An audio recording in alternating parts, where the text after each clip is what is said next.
The tenor of Shakespearean dramas politically is in harmony with recognized viewpoints of Sir Francis Bacon, whose enemies are frequently caricatured in the plays. Likewise, their religious, philosophic, and educational undercurrents all reflect his personal opinions. Not only do these marked similarities of style and terminology exist in Bacon's writings and Shakespearean plays, but there is also a certain historical and philosophical inaccuracies common to both, such as identical misquotations from Aristotle. Evidently, realizing that futurity,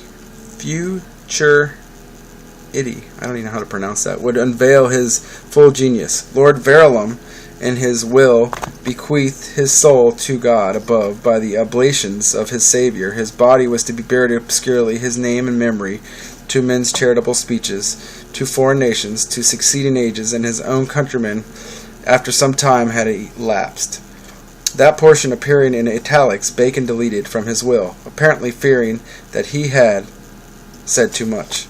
Sir Francis Bacon's subterfuge was known to limit few during his lifetime, is quite evident. According to stray hints regarding the true author of Shakespearean plays, it may be found that the 17th century volumes on page 33, Bacon's cipher number, of the 1609 edition of Robert Cowdery's Treasure or Storehouse of Similes appears the following significant allusion. Like as men would laugh at a poor man, if having precious garments lent him to act and play the part of some honorable personage upon a stage, when the play were at an end, he should keep them as his own, and brag up and down in them. Unquote. Repeated references in the word hog, H-O-G, and the presence of cryptographic statement on page 33 of various contemporary writings demonstrate that the keys to Bacon's ciphers were his own name, words playing upon it, or its numerical value. Notable examples are the famous statement of Mistress Quickly in the Merry Wives of Windsor. Quote, "Hang hog is a Latin for bacon, I warrant you." Unquote. The titles of the page countless of Pembroke's Arcadia and Edmund Spenser's Fieri Queenie, and the emblems appeared in the works of Alcadius and Wither. Furthermore, the word,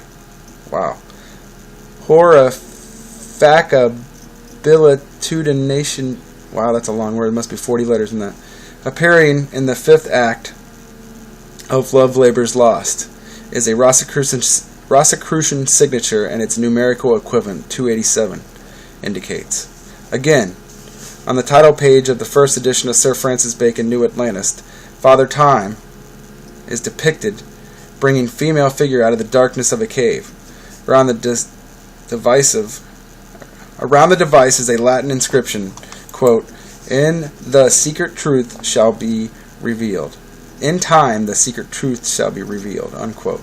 The catchwords and the printer's devices appearing in volume published especially during the first half of the 17th century were designed, arranged, and in some cases mutilated according to a different plan. It is evident also that the mispaginations of the Shakespearean folios and other volumes are keys to the Baconian ciphers for reeditions, often from new type and by different printers, contain the same mistakes. For example, the first and second folios of Shakespeare are printed from entirely different type and in different printers 9 years apart. Both editions, page 153 of the comedies is numbered 151, and page 249 and page 250 are numbered 250 and 251 respectively. Also, in the 1640 edition of Bacon's The Advancement and the Proficience of Learning, pages 353 and 354 are numbered 351 and 352 respectively. And in 1641 edition of Du Barthez Divine Weeks, page 346 to 350 inclusive are entirely missing. While page 450 is numbered 442, the frequency with the page ending in numbers 50, 51, 52, 53, 54 are involved will be noted. Requirements of Lord Verulam's by literal cipher are fully met in sources of volumes printed between 1590 and 1650, and in some printed at other times. An examination of the verses by L. Digges, dedicated to the memory of deceased author Mainstay W. Shakespeare, reveals the use of two fonts of types for both capital and small letters, the differences being marked by the capital T's, N's, A's. See the first folio.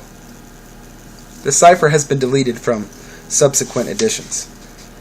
The presence of hidden material in text is often indicated by needless involvement of words. On 16th unnumbered page of the 1641 edition of Du Bartas' Divine Weeks, a boar surmounting a pyramid text. The text is meaningless jargon, evidently inserted for cryptographic reasons and marked with Bacon's signature, the hog. The year following the publication of the first folio of Shakespeare's play in 1623 was printed in Lunenburg a remarkable volume in cryptography, avowedly by Gustavus Salinus. Crap, there's a lot here. Considered extremely probable in this volume, constitutes the cryptographic key to the great Shakespearean folio. Peculiar symbolic head and tail pieces also mark the presence of cryptographs. While such ornaments are found in many early printed books, certain emblems are particular to volumes containing Baconian Rosicrucian ciphers. The light and dark shaded A is an interesting example, bearing in mind the frequent recurrence in Baconian symbolism of the light and dark shaded A and the hog. The following statement by Bacon in his Interruption of Nature is highly significant. If the sow, with her snout, should happen to imprint a letter A upon the ground, wouldn't thou therefore imagine that she could write out the whole tragedy as one letter?